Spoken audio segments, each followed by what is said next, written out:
Kenya should develop a proper framework to deal with money laundering, which threatens the country's financial system. Speaking during the inaugural Kenya Anti-Financial Crime Summit, financial players are warning that failure to address these issues promptly could result in further economic fallout. The Financial Action Task Force placed Kenya under the grey list due to high cases of money laundering and weak enforcement of anti-money laundering regulations.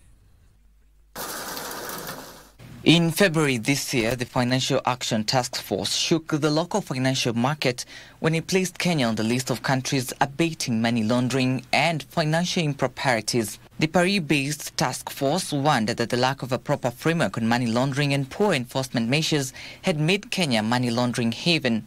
It is estimated that Kenya loses over 40 billion shillings annually to illicit financial activities. The implications are such that you put a risk premium on the country. So FDI inflows to Kenya will be less because people see you as not adhering to good financial management principles. It is actually wrong to drag an individual through a criminal justice process when you are fully aware that this quality of evidence will never lead to a conviction.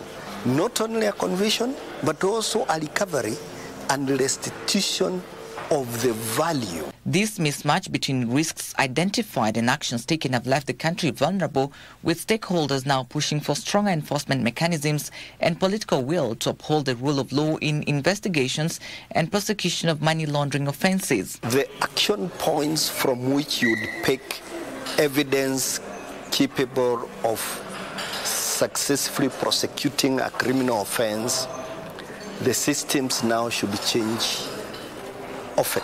At least every 5 years, we should be able to have reviewed. For a long time worked as silos, we have worked separately, but now we are saying we can no longer do that, it's not working. Let's come together as the private sector, as the public sector.